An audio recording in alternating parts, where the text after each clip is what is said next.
Recording in progress.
Good morning. Good morning, ma'am. Yes, ma'am. ಯಾಕೆ ಎಲ್ಲ late ಆಗಿ join ಆಗ್ತಿದ್ದೀರಾ? ಇಲ್ಲ ಮ್ಯಾಮ್, ಇಲ್ಲಿ ನೆಟ್ವರ್ಕ್ ಸಿಗ್ತಿಲ್ಲ, ಅದಕ್ಕೆ ಹೌದಾ? ಕನೆಕ್ಟ್ ಆಗೋಕೆ ಲೇಟ್ ಆಗುತ್ತೆ. ಹಾ ಹಾ ಹಾ, ಆಯ್ತಾಯ್ತು.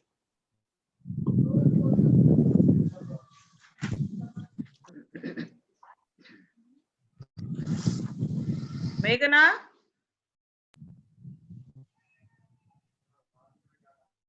ಮೇಘನಾ ಹೇಳ್ರಿ ಮ್ಯಾಮ್. ಕೇಳಿಸ್ತಾ ಇದೀಯಾ? ಹಾ ಮ್ಯಾಮ್, ಕೇಳಿಸ್ತೈತಿ. ಹೊರಗಡೆ ಬರ್ಬೇಕಲ್ಲ ಕೇಳಿಸ್ಬೇಕಂದ್ರೆ? ಹ್ಞೂ ಮ್ಯಾಮ್, ಒಳಗಡೆ ಸಿಗಲ್ಲ ಟವರ್. ಹಾ ಹಾ, ಆದ್ರೂ ರೆಗ್ಯುಲರ್ ಇರ್ತೀಯ ಕ್ಲಾಸ್ಗೆ, ಗುಡ್.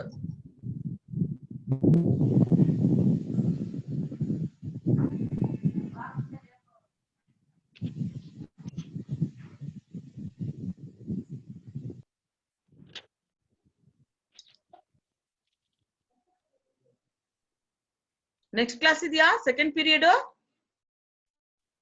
Political ma'am. ಹೌದಾ?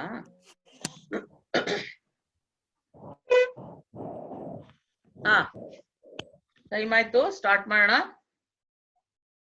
ಲಾಸ್ಟ್ ಪೀರಿಯಡ್ ಅಲ್ಲೇ ನಾನು ಈ ಒಂದು ಇದ್ರಲ್ಲಿ ಏನಪ್ಪಾ ಅಂದ್ರೆ, ನಾನು ಥರ್ಡ್ ಚಾಪ್ಟರ್ ಅಲ್ಲಿ ಏನ್ ಹೇಳಿದೆ ನಿಮ್ಗೆ, ಇದ್ರಲ್ಲಿ ನಿಮ್ಗೆ ಥರ್ಡ್ ಚಾಪ್ಟರ್ ಅಲ್ಲಿ cooperative banks, development banks and non banking financial institutions ಅಂತ ಇದೆ. ಅಂದ್ರೆ ಸಹಕಾರಿ ಬ್ಯಾಂಕುಗಳು, ಆಮೇಲೆ ಅಭಿವೃದ್ಧಿ ಬ್ಯಾಂಕುಗಳು ಮತ್ತು ಬ್ಯಾಂಕೇತರ ಹಣಕಾಸಿನ ಸಂಸ್ಥೆಗಳು ಅಂತೇಳಿ ಈ ಮೂರು ನೀವು ಇದರಲ್ಲಿ ಅಧ್ಯಯನ ಮಾಡ್ತೀರಿ. ಗೊತ್ತಾಯ್ತಲ್ಲ? ಅಂದ್ರೆ ಏನು? ಒಂದು ಸಹಕಾರಿ ಬ್ಯಾಂಕುಗಳು, ಇನ್ನೊಂದು ಅಭಿವೃದ್ಧಿ ಬ್ಯಾಂಕುಗಳು ಮತ್ತೆ ಬ್ಯಾಂಕೇತರ ಹಣಕಾಸಿನ ನಿಗಮಗಳು ಅಂತೇಳಿ ಈ 3 ಹಣಕಾಸಿನ ಸಂಸ್ಥೆಗಳನ್ನ ನಾವು ಈ 3rd ಚಾಪ್ಟರ್ ಅಲ್ಲಿ ಅಧ್ಯಯನ ಮಾಡ್ತೀವಿ. ಅದರಲ್ಲಿ ನಾನು ಹಿಂದಿನ ತರಗತಿಯಲ್ಲಿ ಸಹಕಾರಿ ಬ್ಯಾಂಕುಗಳ ಬಗ್ಗೆ ಹೇಳ್ತಾ ಇದ್ದೆ ಅಲ್ವಾ. ಸಹಕಾರಿ ಬ್ಯಾಂಕುಗಳು ಅಂದ್ರೆ ಆರ್ಥಿಕ ಅಭಿವೃದ್ಧಿಯಲ್ಲಿ ಸಹಕಾರಿ ಬ್ಯಾಂಕುಗಳ ಪಾತ್ರ ಮತ್ತೆ ಅದರ ಒಂದು ಸಂರಚನೆಯ ಬಗ್ಗೆ ಹೇಳ್ತಾ ಇದ್ದೆ. ಅಂದ್ರೆ ಸಹಕಾರಿ ಬ್ಯಾಂಕುಗಳನ್ನ ನಾವು 2 ವಿಧವಾಗಿ ವಿಂಗಡಿಸ್ತೇವೆ ಅಂತೇಳಿ. ಅಂದ್ರೆ ಅದರಲ್ಲಿ ಕೃಷಿ ಪತ್ತಿನ ಸಹಕಾರಿ ಬ್ಯಾಂಕುಗಳು ಮತ್ತೆ ಕೃಷಿಯೇತರ ಪತ್ತಿನ ಸಹಕಾರಿ ಬ್ಯಾಂಕುಗಳು ಅಂತೇಳಿ 2 ವಿಧ ಅಂತೇಳಿ. ಅಂದ್ರೆ ಕೃಷಿ ಪತ್ತಿನ ಸಹಕಾರಿ ಬ್ಯಾಂಕುಗಳು ಏನಪ್ಪಾ ಅಂದ್ರೆ ಕೇವಲ ವ್ಯವಸಾಯಕ್ಕೆ ಅದಕ್ಕೆ ಸಂಬಂಧಪಟ್ಟಂತಹ ಚಟುವಟಿಕೆಗಳಿಗೆ ಗ್ರಾಮೀಣ ಅಭಿವೃದ್ಧಿ ಇವುಗಳಿಗೆ ಹಣಕಾಸಿನ ಸೌಲಭ್ಯಗಳನ್ನು ನಾವು ಒದಗಿಸ್ತೇವೆ ಅಲ್ವಾ. ನಂತರ ಕೃಷಿಯೇತರ ಪತ್ತಿನ ಸಹಕಾರಿ ಬ್ಯಾಂಕುಗಳು ಅಂದ್ರೆ ಸಾಮಾನ್ಯವಾಗಿ ಅವು ಪಟ್ಟಣ ಪ್ರದೇಶಗಳಲ್ಲಿ ಅವು ಸ್ಥಾಪನೆ ಆಗಿರ್ತವೆ. ವ್ಯಾಪಾರ ಕೈಗಾರಿಕೆ ಮೊದಲಾದ ಉದ್ದೇಶಗಳಿಗೆ ಇವು ಸಾಲಗಳನ್ನ ಒದಗಿಸ್ತಾ ಇರ್ತವೆ. ಜೊತೆಗೆ ಸಾರ್ವಜನಿಕರಿಂದ ಠೇವಣಿಗಳನ್ನ ಸ್ವೀಕರಿಸ್ತವೆ. ಸೊ ಅದರಲ್ಲಿ ನಾವು ಕೃಷಿ ಪತ್ತಿನ ಸಹಕಾರಿ ಬ್ಯಾಂಕುಗಳು ಅಂದ್ರೆ ಏನು ಅನ್ನೋದ್ರ ಬಗ್ಗೆ ಚರ್ಚೆ ಮಾಡ್ತಾ ಇದ್ವಿ. ಅಂದ್ರೆ ಕೃಷಿ ಸಾಲವನ್ನ ಒದಗಿಸುವಂತಹ ಸಹಕಾರಿ ಸಂಸ್ಥೆಗಳನ್ನ ನಾವು ಸಾಲದ ಸಹಕಾರಿ ಸಂಘಗಳು ಅಂತೇಳಿ ಕರಿತೇವೆ. ಸೊ ಇದರಲ್ಲಿ ನಾವು 2 ಪ್ರತ್ಯೇಕವಾದಂತಹ ಸಹಕಾರಿ ಸಂಸ್ಥೆಗಳನ್ನ ನಾವು ಕಾಣ್ಬೋದು. ಒಂದು ಅಲ್ಪಾವಧಿ ಮತ್ತೆ ಮಧ್ಯಮಾವಧಿ ಸಾಲವನ್ನ ನೀಡುವಂತಹ ಪ್ರಾಥಮಿಕ ಸಹಕಾರಿ ಸಾಲದ ಸಂಘಗಳು, ಪ್ರೈಮರಿ ಕೋಆಪರೇಟಿವ್ ಸೊಸೈಟೀಸ್ ಅಂತೇಳಿ. ಎರಡನೇದು ಏನ್ ಹೇಳಿದೆ, ದೀರ್ಘಾವಧಿ ಸಾಲವನ್ನ ಒದಗಿಸುವಂತಹ ಜಮೀನು ಅಭಿವೃದ್ಧಿ ಬ್ಯಾಂಕುಗಳು ಅಂತೇಳಿ. ಅವುಗಳಿಗೆ ಲ್ಯಾಂಡ್ ಡೆವಲಪ್ಮೆಂಟ್ ಬ್ಯಾಂಕ್ಸ್ ಅಂತೇಳಿ ಕರ್ತೇವೆ. ಲ್ಯಾಂಡ್ ಡೆವಲಪ್ಮೆಂಟ್ ಬ್ಯಾಂಕ್ಸ್ ಅಂತೇಳಿ ಭೂ ಅಭಿವೃದ್ಧಿ ಬ್ಯಾಂಕುಗಳು ಅಥವಾ ಜಮೀನು ಅಭಿವೃದ್ಧಿ ಬ್ಯಾಂಕುಗಳು. ಇವುಗಳ ಉದ್ದೇಶ ಏನು, ದೀರ್ಘಾವಧಿಯ ಸಾಲಗಳನ್ನ ನೀಡಬೇಕು ಅಂತಾನೆ ಇವು ಸ್ಥಾಪನೆ ಆಗಿರ್ತವೆ ಅಂತೇಳಿ. ಈಗ ಅದರಲ್ಲಿ ನಾನು ಹಿಂದಿನ ಒಂದು ತರಗತಿಯಲ್ಲಿ ಅಲ್ಪಾವಧಿ ಮತ್ತು ಮಧ್ಯಮಾವಧಿ ಸಾಲದ ಬ್ಯಾಂಕುಗಳು ಅವುಗಳ ಬಗ್ಗೆ ಮಾಡ್ತಾ ಇದ್ವಿ. ಅಂದ್ರೆ ಈ ಸಾಲದ ಪೂರೈಕೆಗೆ ಅಸ್ತಿತ್ವದಲ್ಲಿರುವಂತಹ ಒಂದು ಸಹಕಾರಿ ಸಂಸ್ಥೆಗಳಲ್ಲಿ 3 ಬಗೆಗಳನ್ನ ಕಾಣ್ಬೋದು. ಒಂದು ಗ್ರಾಮೀಣ ಪ್ರದೇಶಗಳಲ್ಲಿ ಪ್ರಾಥಮಿಕ ಸಹಕಾರಿ ಸಂಘಗಳು ಅಂತ. ಗ್ರಾಮೀಣ ಪ್ರದೇಶಗಳಲ್ಲಿ ಪ್ರಾಥಮಿಕ ಸಹಕಾರಿ ಸಂಘಗಳು. ಜಿಲ್ಲಾ ಮಟ್ಟದಲ್ಲಿ ಸ್ಥಾಪನೆಯಾದಂತಹ ಸಹಕಾರಿ ಬ್ಯಾಂಕುಗಳಿಗೆ ಕೇಂದ್ರೀಯ ಸಹಕಾರಿ ಬ್ಯಾಂಕುಗಳು ಅಂತೇಳಿ ಕರಿತೇವೆ ಅಂತ. ಮೊದಲನೇದಾಗಿ ಈ ಪ್ರಾಥಮಿಕ ಪತ್ತಿನ, ಪತ್ತು ಅಂದ್ರೇನು ಸಾಲ, ಪ್ರಾಥಮಿಕ ಪತ್ತಿನ ಸಹಕಾರಿ ಸಂಘಗಳು ಅಂದ್ರೆ ಇವುಗಳಿಗೆ ನಾವೇನಂತ ಕರಿತೀವಿ, primary agricultural credit cooperative societies ಅಂತ. ಅಂದ್ರೆ ಏನಪ್ಪಾ ಅಂತಂದ್ರೆ ಪ್ರಾಥಮಿಕ ಪತ್ತಿನ ಸಹಕಾರಿ ಸಂಘಗಳು ಅಂತ ಹೇಳಿದ್ರೆ, ಈ ಪ್ರಾಥಮಿಕ ಸಹಕಾರಿ ಸಾಲದ ಸಂಘಗಳು ಅವು ಹಳ್ಳಿಗಳಲ್ಲಿ ಇರ್ತಾವ. ಷೇರುಗಳಿಗೆ ಕೊಡುಗೆಯನ್ನು ನೀಡೋದ್ರ ಮೂಲಕ 10ಕ್ಕಿಂತ ಹೆಚ್ಚಿನ ಸಂಖ್ಯೆಯ ಜನ ಇವುಗಳನ್ನ ಸ್ಥಾಪನೆ ಮಾಡಬಹುದಾಗಿದೆ. ಈ ಸಂಘಗಳೇನಪ್ಪಾ ಅಂದ್ರೆ ಸುಮಾರು 10% ಬಡ್ಡಿ ದರದಲ್ಲಿ ಪ್ರಮುಖವಾಗಿ ಅಲ್ಪಾವಧಿಯ ಒಂದು ಸಾಲಗಳನ್ನ ನಾವು ಒದಗಿಸ್ತವೆ. ನಂತರ ಅಂತಿಮವಾಗಿ ರೈತರಿಗೆ 2006ರಿಂದ ಇವು 4% ಬಡ್ಡಿ ದರದಲ್ಲಿ ಮತ್ತೆ 2008ರಿಂದ 3% ಒಂದು ಬಡ್ಡಿ ದರದಲ್ಲಿ ಅವು ಸಾಲಗಳನ್ನ ಒದಗಿಸ್ತಾ ಇವೆ ಅಂತೇಳಿ ಹೇಳ್ಬೋದು. ಅಂದ್ರೆ ಈ ಸಹಕಾರಿ ಸಂಘಗಳು ಈ ಬಡ್ಡಿಯ ದರದಲ್ಲಿ ಅವು ರೈತರಿಗೆ ಸಾಲವನ್ನ ಒದಗಿಸಬೇಕಾಗಿರ್ತದೆ. ಸೊ ಈ ಸಹಕಾರಿ ಸಂಘಗಳಿಗೆ ಏನಪ್ಪಾ ಅಂತಂದ್ರೆ ಈ ದೆಸೆಯಲ್ಲಿ ಆಗುವಂತಹ ನಷ್ಟವನ್ನ ಅಂದ್ರೆ ಅವರು ರೈತರಿಗೆ ಸಹಕಾರಿ ಸಂಘಗಳು ಕಡಿಮೆ ಬಡ್ಡಿ ದರದಲ್ಲಿ ಅವು ಸಾಲಗಳನ್ನ ಒದಗಿಸೋದ್ರಿಂದ ಏನಾಗ್ತದೆ, ಅದರಿಂದ ಆಗುವಂತಹ ಒಂದು ನಷ್ಟವನ್ನ ಕೇಂದ್ರ ಸರ್ಕಾರ, ರಾಜ್ಯ ಸರ್ಕಾರ ಮತ್ತೆ ರಾಜ್ಯ ಸಹಕಾರಿ ಬ್ಯಾಂಕು, ರಾಜ್ಯ ಸಹಕಾರಿ ಬ್ಯಾಂಕು ಅಂದ್ರೆ ರಾಜ್ಯ ಮಟ್ಟದಲ್ಲಿ ಸ್ಥಾಪನೆಯಾದಂತಹ ಸಹಕಾರಿ ಬ್ಯಾಂಕ್, ಇದು ಸ್ಟೇಟ್ ಕೋಆಪರೇಟಿವ್ ಬ್ಯಾಂಕ್ಸ್ ಅಂತೇಳಿ ಕರಿತೇವೆ. ಇದಕ್ಕೆ ಇನ್ನೊಂದು ಹೆಸರು ಏನಪ್ಪಾ ಅಂದ್ರೆ ಅಪೆಕ್ಸ್ ಬ್ಯಾಂಕ್ ಅಂತೇಳಿ. ಸೊ ಇವು ಸಹಕಾರಿ ಸಂಘಗಳಿಗೆ ಆಗುವಂತಹ ನಷ್ಟವನ್ನ ಕೇಂದ್ರ ಸರ್ಕಾರ, ರಾಜ್ಯ ಸರ್ಕಾರ ಮತ್ತೆ ರಾಜ್ಯ ಸಹಕಾರಿ ಬ್ಯಾಂಕು ಅವುಗಳಿಗೆ ಭರಿಸ್ಕೊಡ್ತದೆ ಅಂತೇಳಿ ಹೇಳ್ಬೋದು. ಈಗ ನೋಡಿ, ಸಾಗುವಳಿಯ ಸಮಯದಲ್ಲಿ ಸಾಲ ಪಡೆದು ರೈತರು ಸುಗ್ಗಿ ನಂತರ ಬಡ್ಡಿ ಸಮೇತ ಮರುಪಾವತಿ ಮಾಡಬಹುದಾಗಿದೆ ಅಂತೇಳಿ ಹೇಳ್ಬೋದು. ಈ ಸಂಘಗಳೇನಪ್ಪಾ ಅಂದ್ರೆ ಪ್ರಾಥಮಿಕ ಸಹಕಾರಿ ಸಾಲದ ಸಂಘಗಳು ಜಿಲ್ಲಾ ಮಟ್ಟದಲ್ಲಿ ಸ್ಥಾಪನೆಯಾದಂತಹ ಕೇಂದ್ರೀಯ ಸಹಕಾರಿ ಬ್ಯಾಂಕುಗಳಿಂದ ಅವು ಹಣಕಾಸನ್ನ ಪಡಿತವೆ. ಅಂದ್ರೆ ಜಿಲ್ಲಾ ಮಟ್ಟದಲ್ಲಿ ಸ್ಥಾಪನೆ ಆದಂತಹ ಸಹಕಾರಿ ಬ್ಯಾಂಕ್ಗಳಿಗೆ ಏನಂತ ಕರಿತೀವಿ ನಾವು, ಅದು ಡಿಸ್ಟ್ರಿಕ್ಟ್ ಸೆಂಟ್ರಲ್ ಕೋಆಪರೇಟಿವ್ ಬ್ಯಾಂಕ್ಸ್ ಅಂತೇಳಿ ಕರಿತೇವೆ. ಸೊ 2008-9 ಹೇಳ್ಬೇಕಂದ್ರೆ ದೇಶದಾದ್ಯಂತ ಒಟ್ಟು ಸುಮಾರು 2.9 ಲಕ್ಷ ಸಾಲದ ಒಂದು ಸಹಕಾರಿ ಸಂಘಗಳು ಅಸ್ತಿತ್ವದಲ್ಲಿದ್ವು ಅಂತೇಳಿ ಹೇಳ್ಬೋದು. ಸೊ ಇವುಗಳ ಸದಸ್ಯರ ಸಂಖ್ಯೆ ಹೇಳ್ಬೇಕಂದ್ರೆ 12.5 crores ಅಂದ್ರೆ 12.5 ಕೋಟಿಯಷ್ಟು ಇದೆ ಇದರ ಸದಸ್ಯರ ಸಂಖ್ಯೆ ಅಂತೇಳಿ ಹೇಳ್ಬೋದು. ಜೊತೆಗೆ ಈ ಪ್ರಾಥಮಿಕ ಪತ್ತಿನ ಸಹಕಾರಿ ಸಾಲದ ಸಂಘಗಳು ನೀಡಿದಂತಹ ಸಾಲದ ಮೊತ್ತ 10,000 ಕೋಟಿ ರೂಪಾಯಿಗಳಷ್ಟು ಇದೆ ಅಂತೇಳಿ ಹೇಳ್ಬೋದು. ಗೊತ್ತಾಯ್ತಲ್ಲ. ಸೊ ಇದು ಪ್ರಾಥಮಿಕ ಪತ್ತಿನ ಸಹಕಾರಿ ಸಂಘಗಳು ಅಂದ್ರೆ ಏನು, ಇವುಗಳು ಗ್ರಾಮಾಂತರ ಪ್ರದೇಶದಲ್ಲಿ ಸ್ಥಾಪನೆಯಾಗಿ ರೈತರ ಸಾಲದ ಬೇಡಿಕೆಗಳನ್ನ ನಾವು ಪೂರೈಸ್ತಾ ಇವೆ ಅಂತೇಳಿ ಹೇಳ್ಬೋದು. ನಂತರ ಈಗ ಕೇಂದ್ರೀಯ ಸಹಕಾರಿ ಬ್ಯಾಂಕುಗಳು ಅಂತೇಳಿ ಅಂದ್ರೆ ಡಿಸ್ಟ್ರಿಕ್ಟ್ ಸೆಂಟ್ರಲ್ ಕೋಆಪರೇಟಿವ್ ಬ್ಯಾಂಕ್ಸ್. ಕೇಂದ್ರೀಯ ಸಹಕಾರಿ ಬ್ಯಾಂಕುಗಳು ನೋಡಿ, ಕೇಂದ್ರೀಯ ಸಹಕಾರಿ ಬ್ಯಾಂಕುಗಳು ಜಿಲ್ಲಾ ಮಟ್ಟದಲ್ಲಿ ಇರ್ತಾವ. ಕೇಂದ್ರೀಯ ಸಹಕಾರಿ ಬ್ಯಾಂಕುಗಳು ಏನಪ್ಪಾ ಅಂದ್ರೆ ಅವು ಜಿಲ್ಲಾ ಮಟ್ಟದಲ್ಲಿ ಇರ್ತವೆ. ಇವು ಇಡೀ ಜಿಲ್ಲೆಗೆ ತಮ್ಮ ಕಾರ್ಯವ್ಯಾಪ್ತಿಯನ್ನ ಹೊಂದಿವೆ ಅಂತೇಳಿ ಹೇಳ್ಬೋದು. ಇಡೀ ಜಿಲ್ಲೆಗೆ ತಮ್ಮ ಕಾರ್ಯವ್ಯಾಪ್ತಿಯನ್ನ ಹೊಂದಿವೆ. ಸೊ ಇವುಗಳ ಒಂದು ಹಣಕಾಸಿನ ಮೂಲ 3 ರೀತಿಯದಾಗಿದೆ ಅಂತೇಳಿ ಹೇಳ್ಬೋದು. ಅವುಗಳು ಅಂತ ಹೇಳಿದ್ರೆ ಏನಪ್ಪಾ ಅಂದ್ರೆ ತಮ್ಮ ಸ್ವಂತ ಷೇರುಗಳು, ಜೊತೆಗೆ ಸಾರ್ವಜನಿಕರ ಒಂದು ಠೇವಣಿ ಹಣ, ಸಾರ್ವಜನಿಕರು ಇಟ್ಟಿರುವಂತಹ ಠೇವಣಿ, ಮತ್ತೆ ರಾಜ್ಯ ಸಹಕಾರಿ ಬ್ಯಾಂಕುಗಳಿಂದ ಸಾಲ. ಸೊ ಈ ಬ್ಯಾಂಕುಗಳು ಅಂದ್ರೆ ಇವು ಇಡೀ ಜಿಲ್ಲೆಗೆ ತಮ್ಮ ಕಾರ್ಯವ್ಯಾಪ್ತಿಯನ್ನ ಹೊಂದಿರ್ತವೆ. ಇವುಗಳಲ್ಲಿರುವಂತಹ ಹಣಕಾಸಿನ ಒಂದು ಮೂಲ ಏನಪ್ಪಾ ಅಂದ್ರೆ 3 ರೀತಿಯದಾಗಿರ್ತದೆ. ಒಂದು ತನ್ನ ಸ್ವಂತ ಷೇರುಗಳು, ನಂತರ ಸಾರ್ವಜನಿಕರಿಂದ ಠೇವಣಿ, ಮತ್ತೆ ರಾಜ್ಯ ಸಹಕಾರಿ ಬ್ಯಾಂಕುಗಳಿಂದ ಸಾಲ ಅಂತ.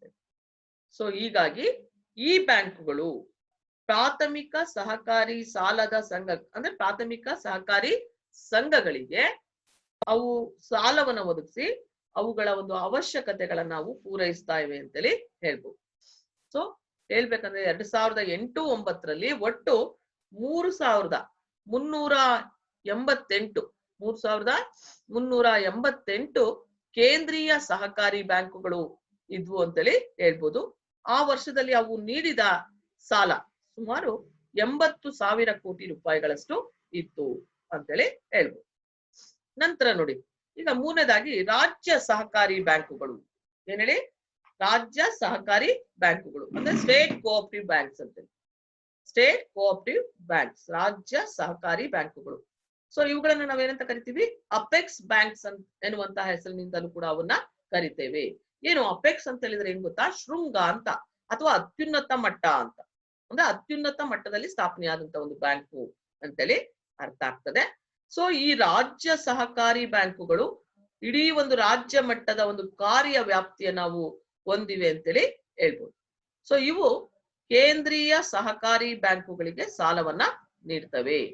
ಅಂದ್ರೆ ರಾಜ್ಯ ಮಟ್ಟದಲ್ಲಿ ಸ್ಥಾಪನೆಯಾದಂತಹ ಸಹಕಾರಿ ಬ್ಯಾಂಕಿನ ಕೆಲಸ ಏನ್ ಹೇಳಿ, ಇವು ಕೇಂದ್ರೀಯ ಸಹಕಾರಿ ಬ್ಯಾಂಕುಗಳಿಗೆ ಸಾಲವನ್ನ ನೀಡ್ತವೆ.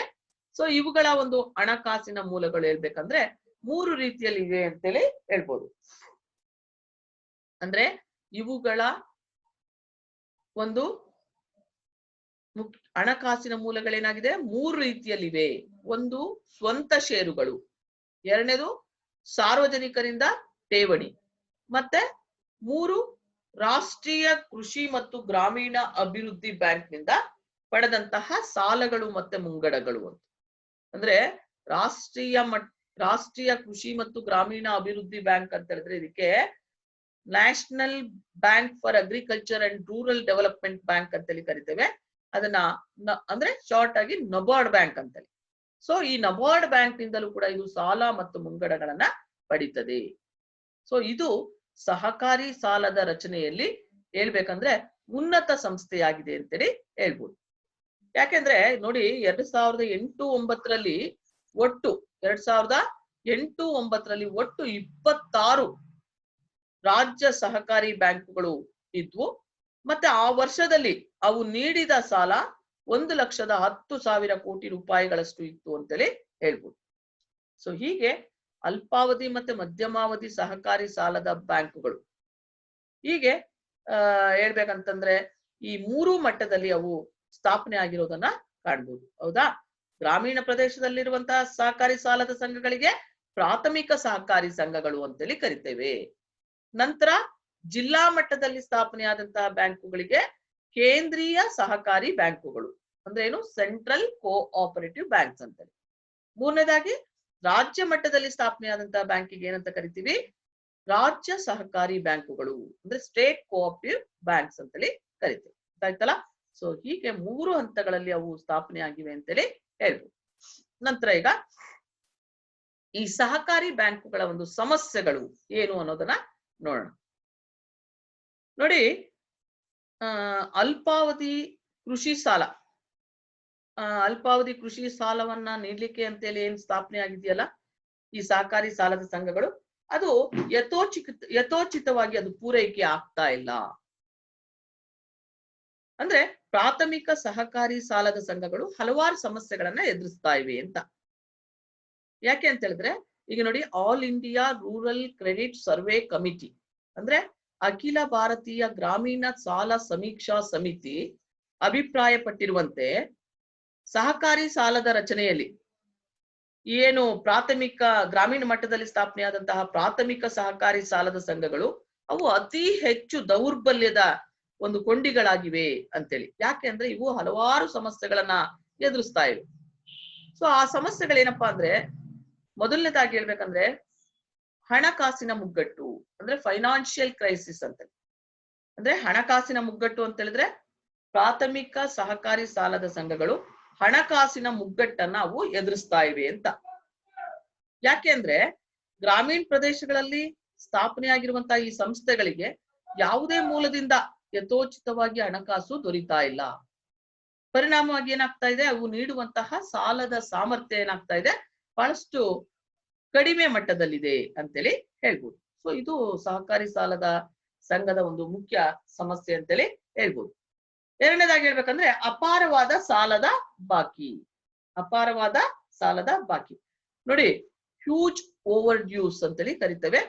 ಯಾಕಂದ್ರೆ ಇವು ನೀಡಿರುವಂತಹ ಸಾಲದ ಬಾಕಿ ಇದೆಯಲ್ಲ, ಅದು ದಿನದಿಂದ ದಿನಕ್ಕೆ ಬೃಹದಾಕಾರವಾಗಿ ಬೆಳೀತಾ ಇದೆ. ಯಾಕೆ ಅಂದ್ರೆ ಬಹಳಷ್ಟು ಮಂದಿ ಸಾಲಗಾರರು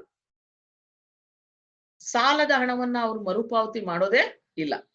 ಇದ್ರ ಪರಿಣಾಮ ಏನಪ್ಪಾ ಅಂದ್ರೆ ಈ ಸಂಘಗಳು ತಮ್ಮ ಜೀವನ ಸಾಮರ್ಥ್ಯವನ್ನ ಕಳೆದುಕೊಂಡು ಅವು ಮುಚ್ಚಲ್ಪಡ್ತಾ ಇವೆ.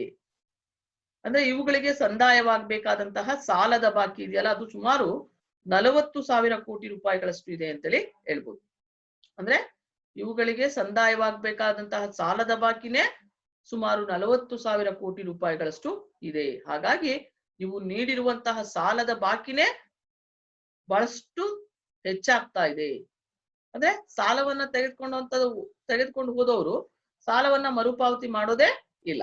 ಸೊ ಈ ಕಾರಣದಿಂದಾಗಿ ಸಾಲದ ಬಾಕಿಯ ಪ್ರಮಾಣ ಸಹಕಾರಿ ಸಾಲದ ಸಂಘಗಳಲ್ಲಿ ಅದು ವರ್ಷದಿಂದ ವರ್ಷಕ್ಕೆ ಬಹಳಷ್ಟು ಹೆಚ್ಚಾಗ್ತಾ ಇದೆ ಅಂತೇಳಿ ಹೇಳ್ಬೋದು.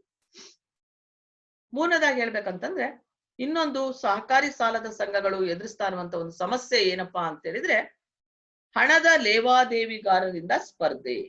ಹಣದ ಲೇವಾದೇವಿಗಾರರಿಂದ ಸ್ಪರ್ಧೆ, ಕಾಂಪಿಟಿಷನ್ ಫ್ರಮ್ ಮನಿ ಲೆಂಡರ್ಸ್ ಅಂತ. ಕಾಂಪಿಟಿಷನ್ ಫ್ರಮ್ ಮನಿ ಲೆಂಡರ್ಸ್ ಅಂದ್ರೆ ಪ್ರಾಥಮಿಕ ಸಹಕಾರಿ ಸಾಲದ ಸಂಘಗಳು ಹಣದ ಲೇವಾದೇವಿಗಾರರಿಂದಲೂ ಕೂಡ ಅವು ಸ್ಪರ್ಧೆಯನ್ನ ಎದುರಿಸ್ತಾ ಇವೆ.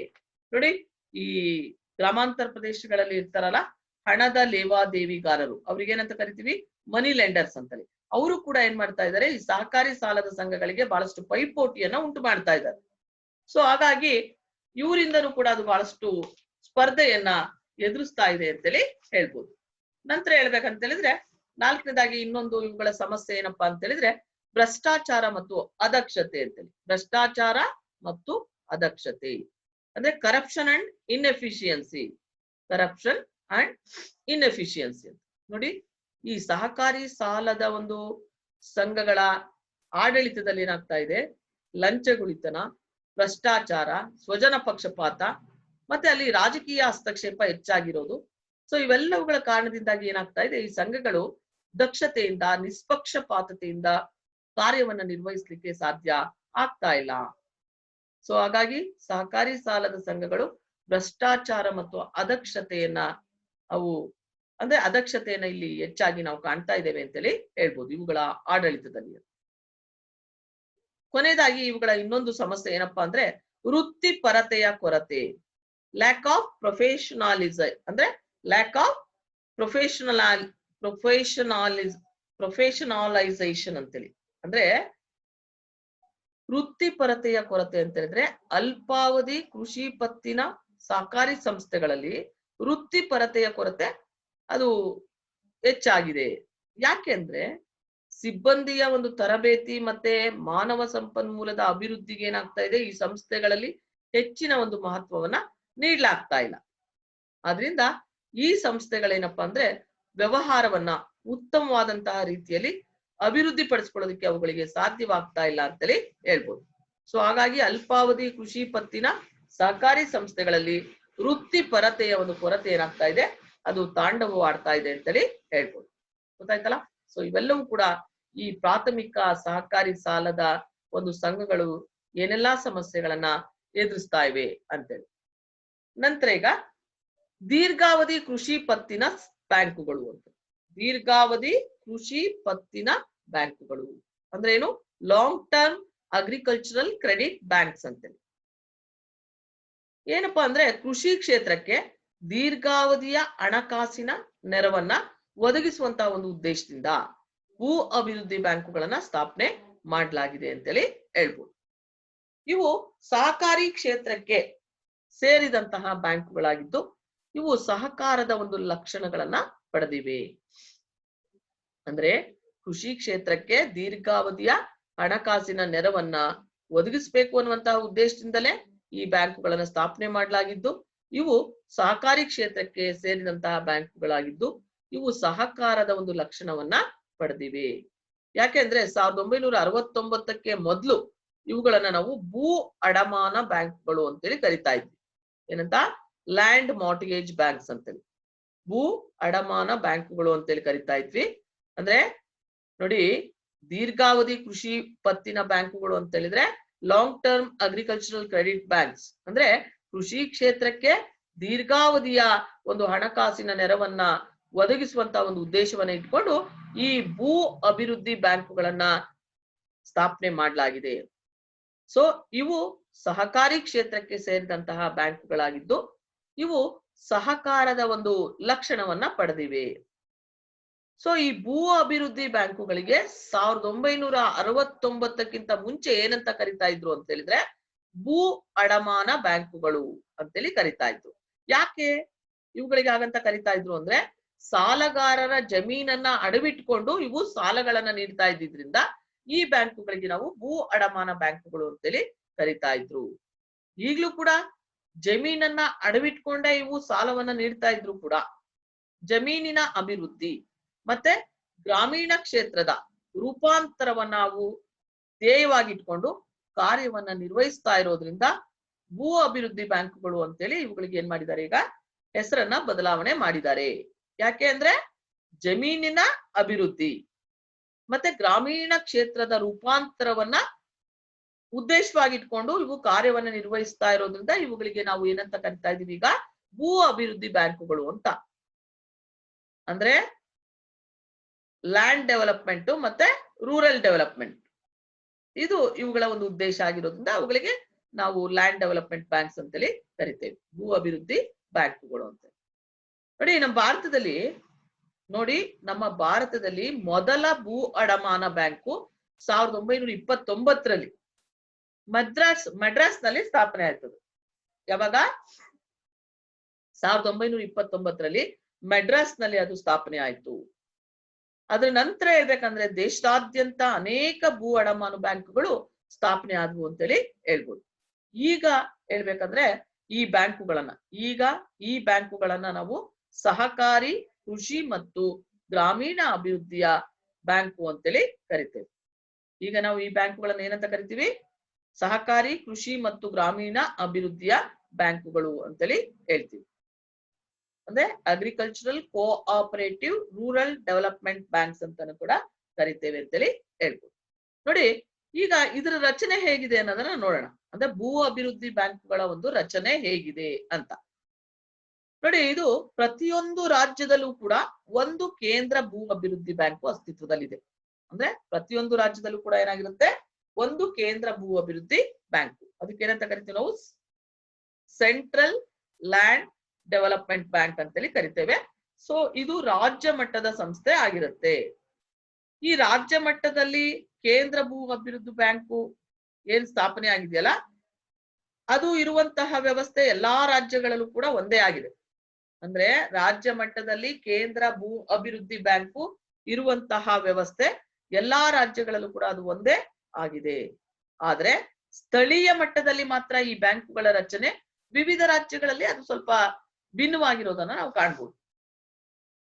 ಈಗ ಅಸ್ತಿತ್ವದಲ್ಲಿರುವಂತೆ ಹೇಳ್ಬೇಕು ಅಂದ್ರೆ ಭೂ ಅಭಿವೃದ್ಧಿ ಬ್ಯಾಂಕೋದ್ಯಮ ವ್ಯವಸ್ಥೆಯಲ್ಲಿ ಎರಡು ರೀತಿಯ ರಚನೆಯನ್ನ ನಾವು ಕಾಣ್ತೇವೆ. ಎರಡು ರೀತಿಯ ರಚನೆ ಅಂದ್ರೆ, ಒಂದು ಯೂನಿಟರಿ ಸ್ಟ್ರಕ್ಚರ್ ಅಂತೇಳಿ, ಏಕೀಕೃತ ರಚನೆ ಅಂತ. ಏಕೀಕೃತ ರಚನೆ ಅಂತ ಹೇಳಿದ್ರೆ, ಈ ವ್ಯವಸ್ಥೆ ಇದ್ದಂತಹ ರಾಜ್ಯಗಳಲ್ಲಿ ರಾಜ್ಯ ಮಟ್ಟದಲ್ಲಿ ಕೇಂದ್ರ ಭೂ ಅಭಿವೃದ್ಧಿ ಬ್ಯಾಂಕ್ ಇದ್ದು ಅದು ರಾಜ್ಯದ ವಿವಿಧ ಪ್ರದೇಶಗಳಲ್ಲಿ ತನ್ನ ಶಾಖೆಗಳನ್ನ ಹೊಂದಿರುತ್ತದೆ.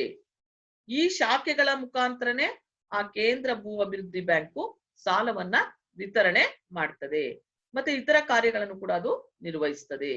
ಅಂದ್ರೆ ಏನಪ್ಪಾ ಅಂದ್ರೆ, ಈ ವ್ಯವಸ್ಥೆಯಲ್ಲಿ ಪ್ರಾಥಮಿಕ ಭೂ ಅಭಿವೃದ್ಧಿ ಬ್ಯಾಂಕುಗಳು ಅಸ್ತಿತ್ವದಲ್ಲಿ ಇರೋದಿಲ್ಲ.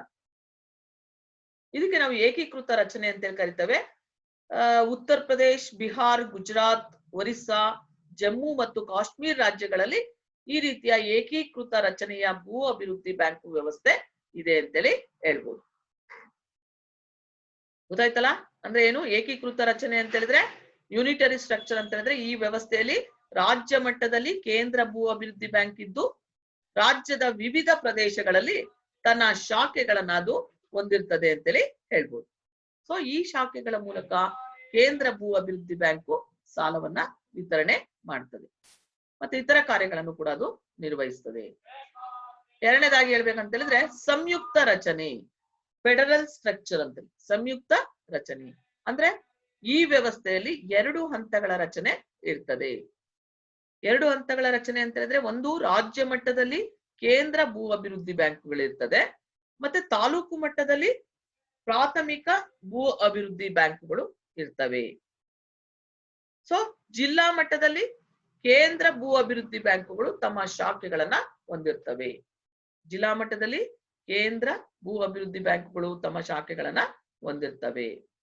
ಸೊ ಹೀಗೆ ಪ್ರಾಥಮಿಕ ಬ್ಯಾಂಕುಗಳು ಕೇಂದ್ರ ಭೂ ಅಭಿವೃದ್ಧಿ ಬ್ಯಾಂಕ್ನಿಂದ ಅವು ಹಣಕಾಸನ್ನ ಪಡೆದು ಗ್ರಾಮೀಣ ಕ್ಷೇತ್ರಕ್ಕೆ ಅವು ಸಾಲವನ್ನ ವಿತರಿಸ್ತವೆ. ಅಂದ್ರೆ ಪ್ರಾಥಮಿಕ ಬ್ಯಾಂಕುಗಳು ಕೇಂದ್ರ ಭೂ ಅಭಿವೃದ್ಧಿ ಬ್ಯಾಂಕ್ನಿಂದ ಹಣಕಾಸನ್ನ ಪಡೆದು ಅವು ಗ್ರಾಮೀಣ ಕ್ಷೇತ್ರಕ್ಕೆ ಸಾಲವನ್ನ ವಿತರಿಸ್ತವೆ. ಹೀಗೆ ಕರ್ನಾಟಕ, ತಮಿಳುನಾಡು, ಮಹಾರಾಷ್ಟ್ರ, ಆಂಧ್ರ ಪ್ರದೇಶ ಮತ್ತು ಕೇರಳ ರಾಜ್ಯಗಳಲ್ಲಿ ಈ ಸಂಯುಕ್ತ ರಚನೆಯ ಭೂ ಅಭಿವೃದ್ಧಿ ಬ್ಯಾಂಕುಗಳ ಒಂದು ವ್ಯವಸ್ಥೆ ಅಸ್ತಿತ್ವದಲ್ಲಿದೆ ಅಂತೇಳಿ ಹೇಳ್ಬೋದು. ಆಯ್ತಲ್ಲ? ಸೊ ಹೀಗೆ ಸಂಯುಕ್ತ ರಚನೆ ಅಂತಂದ್ರೆ ಈ ವ್ಯವಸ್ಥೆಯಲ್ಲಿ ಎರಡು ಹಂತಗಳ ಒಂದು ರಚನೆ ಇರ್ತದೆ. ರಾಜ್ಯ ಮಟ್ಟದಲ್ಲಿ ಕೇಂದ್ರ ಭೂ ಅಭಿವೃದ್ಧಿ ಬ್ಯಾಂಕುಗಳು ಇರ್ತವೆ, ಮತ್ತೆ ತಾಲೂಕು ಮಟ್ಟದಲ್ಲಿ ಪ್ರಾಥಮಿಕ ಭೂ ಅಭಿವೃದ್ಧಿ ಬ್ಯಾಂಕುಗಳು ಇರ್ತವೆ ಅಂತೇಳಿ ಹೇಳ್ಬೋದು. ನಂತರ ಈಗ ಸಂಪನ್ಮೂಲಗಳು ಅಂತೇಳಿ ಅಂದ್ರೆ ದೀರ್ಘಾವಧಿ ಕೃಷಿ ಪತ್ತಿನ ಬ್ಯಾಂಕುಗಳು ಯಾವ ರೀತಿಯಾಗಿ ರಚನೆ ಆಗಿವೆ ಅಂತ ಅನ್ನೋದನ್ನ ನಾವು ನೋಡಿದ್ವಿ. ಈಗ ಇದರ ಒಂದು ಸಂಪನ್ಮೂಲಗಳ ಬಗ್ಗೆ ತಿಳ್ಕೊಳ್ಳೋಣ. ನೋಡಿ, ಷೇರು ಬಂಡವಾಳ, ಠೇವಣಿಗಳು ಮತ್ತೆ ಸಾಲ ಪತ್ರಗಳಿಂದ ಭೂ ಅಭಿವೃದ್ಧಿ ಬ್ಯಾಂಕುಗಳು ಸಂಪನ್ಮೂಲಗಳನ್ನ ಪಡಿತವೆ ಅಂತೇಳಿ ಹೇಳ್ಬೋದು. ಅಂದ್ರೆ ಏನು? ಷೇರು ಬಂಡವಾಳ, ಠೇವಣಿಗಳು ಮತ್ತೆ ಸಾಲ ಪತ್ರಗಳಿಂದ ಭೂ ಅಭಿವೃದ್ಧಿ ಬ್ಯಾಂಕುಗಳು ಸಂಪನ್ಮೂಲಗಳನ್ನ ಪಡಿತವೆ. ಇವುಗಳಲ್ಲೆಲ್ಲ ಸಾಲ ಪತ್ರಗಳು ಇವು ಸಂಪನ್ಮೂಲಗಳ ಒಂದು ಪ್ರಮುಖ ಮೂಲಗಳಾಗಿವೆ ಅಂತೇಳಿ ಹೇಳ್ಬೋದು. ಸೊ ಈ ಸಾಲ ಪತ್ರಗಳನ್ನ ಕೇಂದ್ರ ಭೂ ಅಭಿವೃದ್ಧಿ ಬ್ಯಾಂಕುಗಳು ಹೊರಡಿಸ್ತವೆ. ಈ ಸಾಲ ಪತ್ರಗಳನ್ನ ಕೇಂದ್ರ ಭೂ ಅಭಿವೃದ್ಧಿ ಬ್ಯಾಂಕುಗಳು ಹೊರಡಿಸ್ತವೆ. ಇವುಗಳಲ್ಲಿ ಎರಡು ವಿಧಗಳಿವೆ ಅಂತೇಳಿ ಹೇಳ್ಬೋದು. ಅವುಗಳು ಯಾವುವಪ್ಪ ಅಂದ್ರೆ, ಒಂದು ಸಾಮಾನ್ಯ ಸಾಲ ಪತ್ರಗಳು, ಮತ್ತೆ ಎರಡನೇದು ಗ್ರಾಮೀಣ ಸಾಲ ಪತ್ರಗಳು. ಒಂದು ಸಾಮಾನ್ಯ ಸಾಲ ಪತ್ರಗಳು, ಎರಡು ಗ್ರಾಮೀಣ ಸಾಲ ಪತ್ರಗಳು. ಅಂತ. ಈ ಸಾಮಾನ್ಯ ಸಾಲ ಪತ್ರಗಳನ್ನ ಸುಮಾರು ಹೇಳ್ಬೇಕಂದ್ರೆ 20 ವರ್ಷಗಳ ದೀರ್ಘಾವಧಿಗೆ ಹೊರಡಿಸಲಾಗ್ತದೆ. ಅಂದ್ರೆ ಏನು, ಸಾಮಾನ್ಯ ಸಾಲ ಪತ್ರಗಳನ್ನ ಸುಮಾರು 20 ವರ್ಷಗಳ ದೀರ್ಘಾವಧಿಗೆ ಅದನ್ನು ಹೊರಡಿಸಲಾಗ್ತದೆ. ಇವುಗಳ ಮೇಲೆ ನಿಶ್ಚಿತ ದರದ ಒಂದು ಬಡ್ಡಿಯನ್ನ ನೀಡಲಾಗ್ತದೆ ಅಂತೇಳಿ ಹೇಳ್ಬೋದು. ಅಂದ್ರೆ ಬಡ್ಡಿ ಮತ್ತೆ ಅಸಲಿನ ಪಾವತಿಯ ಸಂಬಂಧದಲ್ಲಿ, ಬಡ್ಡಿ ಮತ್ತೆ ಅಸಲಿನ ಪಾವತಿಯ ಸಂಬಂಧದಲ್ಲಿ ರಾಜ್ಯ ಸರ್ಕಾರ ಇವುಗಳಿಗೆ ಭರವಸೆಯನ್ನ ನೀಡುತ್ತದೆ. ಮತ್ತೆ ಭಾರತದ ಒಂದು ರಿಸರ್ವ್ ಬ್ಯಾಂಕು, ಭಾರತದ ಜೀವ ವಿಮಾ ನಿಗಮ, ಮತ್ತೆ ವಾಣಿಜ್ಯ ಬ್ಯಾಂಕುಗಳು, ಭಾರತದ ಒಂದು ಸ್ಟೇಟ್ ಬ್ಯಾಂಕು, ಅದರ ಒಂದು ಸಹಾಯಕ ಬ್ಯಾಂಕುಗಳು ಈ ಒಂದು ಸಾಲ ಪತ್ರಗಳನ್ನ ನಾವು ಖರೀದಿಸ್ತವೆ. ಮತ್ತೆ ಗ್ರಾಮೀಣ ಸಾಲ ಪತ್ರಗಳನ್ನ 7 ವರ್ಷಗಳ ಅವಧಿಗೆ ಹೊರಡಿಸಲಾಗ್ತದೆ ಅಂತೇಳಿ ಹೇಳ್ಬೋದು. ಮತ್ತೆ ಭಾರತದ ರಿಸರ್ವ್ ಬ್ಯಾಂಕು, ರೈತರು ಮತ್ತೆ ಪಂಚಾಯಿತಿಗಳು ಈ ಸಾಲ ಪತ್ರಗಳನ್ನ ಖರೀದಿಸುವಂತ ಒಂದು ಪದ್ಧತಿ ಇದೆ ಅಂತೇಳಿ ಹೇಳ್ಬೋದು. ಗೊತ್ತಾಯ್ತಲ್ಲ? ಸೊ ಇಲ್ಲಿ ಮುಖ್ಯವಾಗಿ ಹೇಳ್ಬೇಕು ಅಂತ ಹೇಳಿದ್ರೆ ಇದರ ಒಂದು ಸಂಪನ್ಮೂಲಗಳು ಏನು, ಯಾವ ಪ್ರಮಾಣದಲ್ಲಿ ಇರ್ತದೆ ಅಂತ. ಈಗ ನಂತರ what is the method of lending ಅಂತ ಹೇಳಿದ್ರೆ ಸಾಲ ನೀಡಿಕೆಯ ವಿಧಾನವನ್ನು ನಾವು ನೋಡಿದಾಗ ಭೂ ಅಭಿವೃದ್ಧಿ ಬ್ಯಾಂಕುಗಳು ಕೃಷಿ ವಲಯಕ್ಕೆ, ಭೂ ಅಭಿವೃದ್ಧಿ ಬ್ಯಾಂಕುಗಳು ಏನಪ್ಪಾ ಅಂದ್ರೆ ಕೃಷಿ ವಲಯಕ್ಕೆ ದೀರ್ಘಾವಧಿಯ ಒಂದು ಸಾಲಗಳನ್ನ ನಾವು ನೀಡ್ತವೆ. ಇವು ನೀಡಿದಂತಹ ಸಾಲ ತೀರಿಕೆಯ ಅವಧಿ ಇದೆಯಲ್ಲ ಅದು ಸುಮಾರು 15 ವರ್ಷಗಳಾಗಿರ್ತದೆ ಅಂತೇಳಿ ಹೇಳ್ಬೋದು. ಇವು ನೀಡುವಂತಹ ಸಾಲ ತೀರಿಕೆಯ ಅವಧಿ ಗರಿಷ್ಠ ಅಂದ್ರೆ 15 ವರ್ಷಗಳಾಗಿರ್ತವೆ. ಅಂದ್ರೆ ಏನಪ್ಪಾ ಅಂದ್ರೆ ಇಲ್ಲಿ ಜಮೀನಿನ ಒಂದು ಅಭಿವೃದ್ಧಿ, ಕೃಷಿ ಉಪಕರಣಗಳ ಖರೀದಿ, ಬಾವಿ ತೋಡುವಿಕೆ, ಮತ್ತೆ ನೀರೆತ್ತುವ ಒಂದು ಪಂಪ್ ಅನ್ನ ಅಳವಡಿಸುವಿಕೆ, ಬೇಲಿ ನಿರ್ಮಾಣ, ಇವೇ ಹಲವಾರು ಉದ್ದೇಶಗಳಿಗೆ ಈ ಬ್ಯಾಂಕುಗಳು ಸಾಲವನ್ನ ನೀಡ್ತವೆ. ನೋಡಿ, ಭೂ ಅಭಿವೃದ್ಧಿ ಬ್ಯಾಂಕುಗಳು ಹೇಳ್ಬೇಕಂದ್ರೆ ಕೃಷಿ ವಲಯಕ್ಕೆ ಸುಮಾರು ಏನಪ್ಪಾ ಅಂದ್ರೆ 15 ವರ್ಷಗಳ ಒಂದು ಅಂದ್ರೆ ದೀರ್ಘಾವಧಿಯ ಸಾಲಗಳನ್ನ ನೀಡ್ತವೆ. ಅಂದ್ರೆ ಇವುಗಳ ಸಾಲವನ್ನ ತೀರಿಸಲಿಕ್ಕೆ ಸುಮಾರು 15 ವರ್ಷಗಳ ಒಂದು ಅವಧಿ ಇರ್ತದೆ. ಇವು ಲ್ಯಾಂಡ್ ಡೆವಲಪ್ಮೆಂಟ್ಗೋಸ್ಕರ, ಆಮೇಲೆ purchase of agricultural missionaries, digging of Wells, ಆಮೇಲೆ ಇನ್ಸ್ಟಾಲೇಷನ್ ಆಫ್ ಪಂಪ್ ಸೆಟ್ಸ್, ಆಮೇಲೆ ಫೆನ್ಸಿಂಗ್ ಅಂತೇಳಿ ಅಂದ್ರೆ ಜಮೀನಿನ ಅಭಿವೃದ್ಧಿ, ಕೃಷಿ ಉಪಕರಣಗಳ ಖರೀದಿ, ಬಾವಿ ತೋಡುವಿಕೆ, ನೀರೆತ್ತುವ ಒಂದು ಪಂಪ್ ಅಂದ್ರೆ ನೀರೆತ್ತುವಂತಹ ಪಂಪ್ ಅನ್ನ ಅಳವಡಿಸೋದು, ಬೇಲಿ ನಿರ್ಮಾಣ, ಹೀಗೆ ಹಲವಾರು ಉದ್ದೇಶಗಳಿಗೆ ಈ ಬ್ಯಾಂಕುಗಳು ಸಾಲಗಳನ್ನ ನೀಡುತ್ತವೆ. ಅಂದ್ರೆ ಬಹಳಷ್ಟು ಹಿಂದೆ ಈ ಬ್ಯಾಂಕುಗಳು ಪ್ರಮುಖವಾಗಿ ಏನಪ್ಪಾ ಅಂದ್ರೆ ಬರೀ ಹಳೆಯ ಸಾಲವನ್ನ ತೀರಿಸಲಿಕ್ಕೆ ರೈತರಿಗೆ ಸಾಲವನ್ನ ನೀಡ್ತಾ ಇದ್ವಿ. ಅಂದ್ರೆ ರಿಡೆಂಪ್ಷನ್ ಆಫ್ ಓಲ್ಡ್ ಡೆಟ್ಸ್ ಅಂತೇಳಿ ರೈತರ ಹಳೆಯ ಸಾಲಗಳನ್ನ ಮರುಪಾವತಿ ಮಾಡ್ಲಿಕ್ಕೆ ಇವುಗಳು ಸಾಲವನ್ನ ನೀಡ್ತಾ ಇದ್ವು. ಆದ್ರೆ ಇತ್ತೀಚಿನ ದಿನಗಳಲ್ಲಿ ಏನಾಗ್ತಾ ಇದೆ, ಜಮೀನಿನ ಅಭಿವೃದ್ಧಿಗಾಗಿ ಇವುಗಳು ಹೆಚ್ಚಿನ ಸಾಲವನ್ನ ಕೊಡ್ತಾ ಇವೆ ಅಂತೇಳಿ ಹೇಳ್ಬೋದು. ಜೊತೆಗೆ ಇವು ನೀಡ್ತಾ ಇರುವಂತಹ ಸಾಲದಲ್ಲಿ ಸುಮಾರು 60% ಅಂದ್ರೆ 60% ಅಷ್ಟು ಸಾಲಗಳನ್ನ ಜಮೀನಿನ ಅಭಿವೃದ್ಧಿ ಮತ್ತೆ ಬಾವಿ ತೋಡುವಿಕೆಯ ಒಂದು ಉದ್ದೇಶಗಳಿಗೆ ನೀಡ್ತಾ ಇದ್ರೆ, ಇನ್ನ 35% ಅಷ್ಟು ಕೃಷಿ ಯಂತ್ರೋಪಕರಣಗಳ ಖರೀದಿಗೆ ಅವು ಸಾಲವನ್ನ ನೀಡ್ತಾ ಇವೆ ಅಂತೇಳಿ ಹೇಳ್ಬೋದು. ಅಂದ್ರೆ ಸಾಲವನ್ನ ನೀಡಬೇಕಾದ್ರೆ ಇವು ಸಾಲಗಾರರ ಜಮೀನಿನ ಆಧಾರದ ಮೇಲೆ, ಅಂದ್ರೆ ಸಾಲಗಾರರ ಜಮೀನನ್ನ ಭದ್ರತೆಯಾಗಿ ಇಟ್ಕೊಂಡು ಸಾಲವನ್ನ ಇವು ಮಂಜೂರು ಮಾಡ್ತವೆ. ಅಂದ್ರೆ ಏನು, ಅವರು ಇಟ್ಟಂತಹ ಭದ್ರತೆಯ ಮೌಲ್ಯದಲ್ಲಿ 50% ಅಷ್ಟು ಅವು ಸಾಲವಾಗಿ ನೀಡುವಂತ ಒಂದು ಪದ್ಧತಿ ಇದೆ.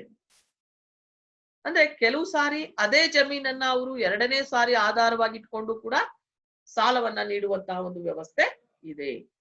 ಅಂದ್ರೆ ಸಾಲವನ್ನ ಮಂಜೂರು ಮಾಡ್ಬೇಕಾದ್ರೆ ಆ ಜಮೀನಿನ ಮೌಲ್ಯದ ಜೊತೆಗೆ ಸಾಲಗಾರರ ಒಂದು ಮರುಪಾವತಿಯ ಒಂದು ಸಾಮರ್ಥ್ಯ ಎಷ್ಟಿದೆ ಅನ್ನೋದನ್ನ ಅವರು ಆ ಬ್ಯಾಂಕ್ ಗಣನೆಗೆ ತೆಗೆದುಕೊಳ್ತದೆ ಅಂತೇಳಿ ಹೇಳ್ಬೋದು. ಅಂದ್ರೆ ರೀಪೇಮೆಂಟ್ ಕೆಪಾಸಿಟಿ ಎಷ್ಟಿದೆ ಅನ್ನೋದನ್ನು ನೋಡ್ಕೊಂಡು ಜೊತೆಗೆ ಜಮೀನಿನ ಮೌಲ್ಯದ ಆಧಾರದ ಮೇಲೆ ಅವುಗಳು ಸಾಲಗಳನ್ನ ನೀಡ್ತವೆ. ಆ ಸಾಲಗಳನ್ನ ನೀಡಬೇಕಾದ್ರೆ ಸಾಮಾನ್ಯವಾಗಿ 9% ಅಷ್ಟು ಬಡ್ಡಿಯನ್ನ ವಿಧಿಸ್ತವೆ. ಅಂದ್ರೆ ಸಾಲದ ಮೇಲೆ 9% ದರದ ಬಡ್ಡಿಯನ್ನ ವಿಧಿಸಲಾಗ್ತದೆ ಅಂತೇಳಿ ಹೇಳ್ಬೋದು. ಅಂದ್ರೆ ಬೇಲಿ ನಿರ್ಮಾಣ ಸಾಮಾನ್ಯವಾದಂತಹ ಒಂದು ಯೋಜನೆಗಳಿಗೆ, ಅಂದ್ರೆ ಬೇಲಿ ನಿರ್ಮಾಣದಂತ ಒಂದು ಯೋಜನೆಗಳಾದ್ರೆ 15,000 ರೂಪಾಯಿಗಳಷ್ಟು, ಬಾವಿಯನ್ನ ತೋಡ್ಲಿಕ್ಕಾದ್ರೆ ಸುಮಾರು 30,000 ರೂಪಾಯಿಗಳಷ್ಟು, ಮತ್ತೆ ಯಂತ್ರಗಳನ್ನ ಖರೀದಿ ಮಾಡ್ಲಿಕ್ಕೆ, ತೋಟಗಾರಿಕೆ ಇತ್ಯಾದಿ ಉದ್ದೇಶಗಳಾಗಿದ್ರೆ ಅವು ಕೋರುವಷ್ಟು ಮೊತ್ತವನ್ನ ಸಾಲವಾಗಿ ನೀಡಲಾಗ್ತದೆ ಅಂತೇಳಿ ಹೇಳ್ಬೋದು. ಸೊ ಹೀಗೆ ಭೂ ಅಭಿವೃದ್ಧಿ ಬ್ಯಾಂಕ್ಗಳು ಈ ರೀತಿಯಾಗಿ ಸಾಲಗಳನ್ನ ನೀಡ್ತಾ ಇವೆ. ಸಾಲವನ್ನ ನೀಡಲಿಕ್ಕೆ ಇವೆಲ್ಲ ಒಂದು ಪ್ರೊಸೀಜರ್ ಅನ್ನ ಅವು ಫಾಲೋ ಮಾಡ್ತಾ ಇವೆ ಅಂತೇಳಿ ಹೇಳ್ಬೋದು. ನಂತರ what are the problems of land development banks ಅಂತ ಹೇಳಿದೆ. ಭೂ ಅಭಿವೃದ್ಧಿ ಬ್ಯಾಂಕ್ಗಳ ಒಂದು ಸಮಸ್ಯೆಗಳೇನು ಅನ್ನೋದನ್ನ ನೋಡೋಣ. ನೋಡಿ, ಕೃಷಿಗೆ ದೀರ್ಘಾವಧಿಯ ಒಂದು ಸಾಲವನ್ನ ನೀಡೋದ್ರಲ್ಲಿ ಭೂ ಅಭಿವೃದ್ಧಿ ಬ್ಯಾಂಕ್ಗಳ ಒಂದು ಸಾಧನೆ ಅದು ಗಮನಾರ್ಹವಾಗಿದ್ರು ಕೂಡ ಅದು ಅನೇಕ ಸಮಸ್ಯೆಗಳಿಂದ ಅದು ಜರ್ಜರಿತವಾಗಿದೆ ಅಂತೇಳಿ ಹೇಳ್ಬೋದು. ಏನಪ್ಪಾ, ಏನ್ ಸಮಸ್ಯೆಗಳನ್ನ ಎದುರಿಸ್ತಾ ಇವೆ ಭೂ ಅಭಿವೃದ್ಧಿ ಬ್ಯಾಂಕ್ಗಳು ಅಂತ ಹೇಳಿದ್ರೆ, ಮೊದಲನೇದಾಗಿ ವಿಪರೀತವಾದ ಸಾಲದ ಬಾಕಿ. ಈಗ ಪ್ರಾಥಮಿಕ ಸಹಕಾರಿ ಸಾಲದ ಬ್ಯಾಂಕ್ಗಳು ಏನ್ ಸಮಸ್ಯೆಯನ್ನು ಎದುರಿಸ್ತಾ ಇವೆಯೋ, ಭೂ ಅಭಿವೃದ್ಧಿ ಬ್ಯಾಂಕ್ಗಳು ಕೂಡ ಅದೇ ಸಮಸ್ಯೆಯನ್ನು ಎದುರಿಸ್ತಾ ಇವೆ. ಅಂದ್ರೆ ಹೆವಿ ಓವರ್ ಡ್ಯೂಸ್. ವಿಪರೀತ ಸಾಲ ಬಾಕಿ ಅಂದ್ರೆ ವರ್ಷದಿಂದ ವರ್ಷಕ್ಕೆ ವಿಪರೀತವಾಗಿ ಹೆಚ್ಚಾಗ್ತಾ ಇರುವಂತಹ ಸಾಲದ ಬಾಕಿ ಇದೆಯಲ್ಲ, ಇದು ಈ ಬ್ಯಾಂಕುಗಳ ಒಂದು ಅಸ್ತಿತ್ವವನ್ನೇ ಅಲುಗಾಡಿಸ್ತಾ ಇದೆ. ಯಾಕಂದ್ರೆ ಡಿಫೆಕ್ಟಿವ್ ಲೆಂಡಿಂಗ್ ಪಾಲಿಸಿ, ದೋಷಪೂರಿತವಾದಂತಹ ಒಂದು ಸಾಲ ನೀಡಿಕೆಯ ನೀತಿ, ಮತ್ತೆ ಸಾಲದ ಬಳಕೆಯ ಮೇಲೆ ಅಸಮರ್ಪಕವಾದಂತಹ ಒಂದು ಮೇಲ್ವಿಚಾರಣೆ, ಜೊತೆಗೆ ವಸೂಲಾತಿಗೆ ಅದು ಪರಿಣಾಮಕಾರಿ ಅಲ್ಲದಂತಹ ಒಂದು ಕ್ರಮಗಳನ್ನ ಅನುಸರಿಸ್ತಾ ಇರೋದು, ಇವೆಲ್ಲ ಮಿತಿ ಮೀರಿ ಹೆಚ್ಚಾಗ್ತಾ ಇರುವಂತಹ ಸಾಲದ ಬಾಕಿಗೆ ಪ್ರಮುಖ ಕಾರಣಗಳು ಅಂತೇಳಿ ಹೇಳ್ಬೋದು. ಯಾಕೆ ಅಂತ ಹೇಳಿದ್ರೆ, ಹಲವಾರು ಸಾಲಗಾರರು ಉದ್ದೇಶಪೂರ್ವಕವಾಗಿ ಬಾಕಿದಾರರಾಗಿರುವಂತಹ ಒಂದು ಪ್ರಕರಣಗಳು ಕೂಡ ಇಲ್ದೇ ಇಲ್ಲ ಅಂತೇಳಿ ಹೇಳ್ಬೋದು. ಯಾಕಂದ್ರೆ ಬೇಕಂತಾನೆ ಎಷ್ಟೋ ಜನ ಏನ್ ಮಾಡ್ತಾ ಇದ್ದಾರೆ, ಸಾಲವನ್ನ ಮರುಪಾವತಿ ಮಾಡ್ತಾ ಇಲ್ಲ. ಸೊ ಹೀಗಾಗಿ ಏನಾಗ್ತಾ ಇದೆ, ಭೂ ಅಭಿವೃದ್ಧಿ ಬ್ಯಾಂಕುಗಳು ವಿಪರೀತವಾದಂತಹ ಒಂದು ಸಾಲದ ಬಾಕಿಯನ್ನ ಎದುರಿಸ್ತಾ ಇವೆ ಅಂತೇಳಿ ಹೇಳ್ಬೋದು. ಎರಡನೇದಾಗಿ ಸಂಪನ್ಮೂಲಗಳ ಕೊರತೆ, ಅಂದ್ರೆ ಸ್ಕೇರ್ಸಿಟಿ ಆಫ್ ರಿಸೋರ್ಸಸ್. ಸಂಪನ್ಮೂಲಗಳ ಕೊರತೆ ಅಂದ್ರೆ ಸಂಪನ್ಮೂಲಗಳ ಒಂದು ಕೊರತೆಯ ಕಾರಣದಿಂದಾಗಿ ಈ ಬ್ಯಾಂಕುಗಳು ರೈತರಿಗೆ ಸಾಕಷ್ಟು ಪ್ರಮಾಣದಲ್ಲಿ ಅವು ಸಾಲವನ್ನ ಒದಗಿಸ್ಲಿಕ್ಕೆ ಸಾಧ್ಯ ಆಗ್ತಾ ಇಲ್ಲ ಅಂತೇಳಿ ಹೇಳ್ಬೋದು. ಅಂದ್ರೆ ಸಾಲ ಪತ್ರಗಳ ಮಾರಾಟದಿಂದ ದೊರೆಯುವಂತಹ ನಿಧಿ ಇದೆಯಲ್ಲ, ಇದು ಇವುಗಳ ಸಂಪನ್ಮೂಲಗಳ ಒಂದು ಪ್ರಮುಖ ಮೂಲವಾಗಿದೆ. ಆದ್ರೆ ಈ ಮೂಲದಿಂದ ದೊರೀತಾ ಇರುವಂತಹ ನಿಧಿ ಇದೆಯಲ್ಲ, ಅದು ಸಾಕಾಗ್ತಾ ಇಲ್ಲ ಅಂತೇಳಿ ಹೇಳ್ಬೋದು. ಅಂದ್ರೆ ಸಂಪನ್ಮೂಲಗಳ ಒಂದು ಕೊರತೆಯ ಕಾರಣದಿಂದಾಗಿ ಈ ಬ್ಯಾಂಕುಗಳು ರೈತರಿಗೆ ಸಾಕಷ್ಟು ಪ್ರಮಾಣದಲ್ಲಿ ಸಾಲವನ್ನ ಒದಗಿಸ್ಲಿಕ್ಕೆ ಸಾಧ್ಯ ಆಗ್ತಾ ಇಲ್ಲ. ಯಾಕೆಂದ್ರೆ ಸಾಲ ಪತ್ರಗಳ ಮಾರಾಟದಿಂದ ದೊರೆಯುವಂತಹ ನಿಧಿ ಇವುಗಳ ಒಂದು ಸಂಪನ್ಮೂಲಗಳ ಒಂದು ಪ್ರಮುಖ ಮೂಲ. ಆದ್ರೆ ಈ ಮೂಲದಿಂದ ದೊರೀತಾ ಇರುವಂತಹ ನಿಧಿ ಇದೆಯಲ್ಲ, ಅದು ಸಾಕಾಗ್ತಾ ಇಲ್ಲ ಅಂತ. ನಂತರ ಮೂರನೇದಾಗಿ ಹೇಳ್ಬೇಕಂದ್ರೆ ನಿಪುಣ ಶ್ರಮ ಶಕ್ತಿಯ ಕೊರತೆ, lack of skilled manpower ಅಂತ. Lack of skilled manpower ಅಂದ್ರೆ ಸಾಲದ ಉದ್ದೇಶದಲ್ಲಿ ಏನಾಗಿದೆ, ವೈವಿಧ್ಯ ಮತ್ತೆ ವ್ಯವಹಾರದ ಗಾತ್ರ ಹೆಚ್ಚಾಗ್ತಾ ಇರೋದ್ರಿಂದ ಅದನ್ನ ನಿಭಾಯಿಸ್ಲಿಕ್ಕೆ ಸಾಕಷ್ಟು ಸಂಖ್ಯೆಯ ಮತ್ತೆ ನಿಪುಣರಾದಂತಹ ಒಂದು ನೌಕರರ ಅವಶ್ಯಕತೆ ಇದೆ. ಎಲ್ರು ವಿಡಿಯೋ ಆನ್ ಮಾಡ್ಕೊಳ್ಳಿ. ಅಂದ್ರೆ ಸಾಲದ ಒಂದು ಉದ್ದೇಶದಲ್ಲಿ ಏನಾಗ್ತಾ ಇದೆ, ವೈವಿಧ್ಯ ಮತ್ತೆ ವ್ಯವಹಾರದ ಒಂದು ಗಾತ್ರ ಹೆಚ್ಚಾಗ್ತಾ ಇರೋದ್ರಿಂದ ಅದನ್ನ ನಿಭಾಯಿಸ್ಲಿಕ್ಕೆ ಸಾಕಷ್ಟು ಸಂಖ್ಯೆಯ ಮತ್ತೆ ನಿಪುಣರಾದಂತಹ ನೌಕರರ ಒಂದು ಅವಶ್ಯಕತೆ ಇದೆ. ಯಾಕಂದ್ರೆ ದಿನದಿಂದ ದಿನಕ್ಕೆ ಉದ್ಭವಿಸ್ತಾ ಇರುವಂತಹ ಒಂದು ಸವಾಲುಗಳನ್ನ ಎದುರಿಸಿ ಹೆಚ್ಚುತ್ತಾ ಇರುವಂತಹ ಒಂದು ವ್ಯವಹಾರಗಳನ್ನ ನಿರ್ವಹಿಸಿ ಬ್ಯಾಂಕಿನ ಬೆಳವಣಿಗೆಗಳನ್ನ ಸಾಧಿಸ್ಲಿಕ್ಕೆ ಅಗತ್ಯವಾಗಿರುವಂತಹ ಪರಿಣಿತ ಒಂದು ಶ್ರಮ ಶಕ್ತಿ ಏನಾಗ್ತಾ ಇದೆ, ಸಾಕಷ್ಟು ಇಲ್ಲದೆ ಇರೋದ್ರಿಂದ ಈ ಒಂದು ಬ್ಯಾಂಕುಗಳ ಪ್ರಗತಿ ಕುಂಠಿತವಾಗಿದೆ ಅಂತೇಳಿ ಹೇಳ್ಬೋದು. Netravati, Priyanka, yes ma'am. ಹಾ, ಲಕ್ಷ್ಮಿ, Yes, ma'am. ಹಾ, ಏನ್ ಮುಂದೆ ಇದ್ದೀರಾ ಅಥವಾ ಆನ್ ಮಾಡಿ ಹೋಗ್ಬಿಟ್ಟಿದ್ದೀರಾ? ಹಾ, Yes, ma'am. ಮೇಘನಾ, ಮ್ಯಾಮ್ ಇದೀನಿ. Yes, miss. ಇದೀನಿ. ಹಾ ಯಾಕಂದ್ರೆ ರೆಗ್ಯುಲರ್ ಆಗಿ ಕ್ಲಾಸ್ ಕೇಳಿದ್ರೆ ಸ್ವಲ್ಪ ಮಾರ್ಕ್ಸ್ ತೆಗಿಲಿಕ್ಕೆ ಎಲ್ಲ ಅನುಕೂಲ ಆಗ್ತದೆ, ಹೌದಾ? ಮತ್ತೆ Yes, ma'am. ನೋಡು, ವರ್ಷಿಣಿ ಮತ್ತೆ ಅವ್ರಿಗೆ ಆಗ್ತಾನೆ ಇಲ್ಲ, ನೆಟ್ ಪ್ರಾಬ್ಲಮ್ ಇದೆ ಕೆಲವರಿಗೆ. ಸೊ ಹೀಗಾಗಿ ಏನಾಗ್ತಾ ಇದೆ, ದಿನದಿಂದ ದಿನಕ್ಕೆ ಉದ್ಭವಿಸ್ತಾ ಇರುವಂತಹ ಸವಾಲುಗಳನ್ನ ಎದುರಿಸಿ ಹೆಚ್ಚುತ್ತಾ ಇರುವಂತಹ ವ್ಯವಹಾರಗಳನ್ನ ನಿರ್ವಹಿಸಿ ಬ್ಯಾಂಕಿನ ಒಂದು ಬೆಳವಣಿಗೆಯನ್ನ ಸಾಧಿಸಲಿಕ್ಕೆ ಅಗತ್ಯವಾಗಿರುವಂತಹ ಪರಿಣಿತ ಒಂದು ಶ್ರಮ ಶಕ್ತಿ ಅದು ಸಾಕಷ್ಟು ಇಲ್ಲದೆ ಇರೋದ್ರಿಂದ ಈ ಬ್ಯಾಂಕುಗಳ ಒಂದು ಪ್ರಗತಿ ಏನಾಗ್ತಾ ಇದೆ, ಕುಂಠಿತವಾಗ್ತಾ ಇದೆ ಅಂತೇಳಿ ಹೇಳ್ಬೋದು. ನಂತರ ಹೇಳ್ಬೇಕಂದ್ರೆ ಸಾಲದ ವೈವಿಧ್ಯತೆಯ ಕೊರತೆ. ಸಾಲದ ವೈವಿಧ್ಯತೆಯ ಕೊರತೆ, lack of diversification of loans ಅಂತ. Lack of diversification of loans ಅಂದ್ರೆ ಭೂ ಅಭಿವೃದ್ಧಿ ಬ್ಯಾಂಕುಗಳು ಇನ್ನೂ ಹಳೆಯ ಜಾಡಿನಲ್ಲಿ ಸಾಂಪ್ರದಾಯಿಕ ವಿಧಾನದಲ್ಲಿ ಅವು ಸಾಲಗಳನ್ನ ನೀಡ್ತಾ ಇರೋದು ಅವುಗಳ ಕಾರ್ಯ ವೈಖರಿಯಲ್ಲಿರುವಂತಹ ಒಂದು ಮುಖ್ಯ ದೋಷವಾಗಿದೆ ಅಂತೇಳಿ ಹೇಳ್ಬೋದು. ಯಾಕಂದ್ರೆ ಸಾಲವನ್ನ ನೀಡ್ಲಿಕ್ಕೆ ಅವು ಜಮೀನಿನ ಭದ್ರತೆಯನ್ನೇ ಅವು ಬಯಸೋದ್ರಿಂದ ಉತ್ಪಾದಕ ಒಂದು ಚಟುವಟಿಕೆಗಳನ್ನ ಕೈಗೊಳ್ಳೋದಿಕ್ಕೆ ಸಾಧ್ಯತೆ ಇರುವಂತಹ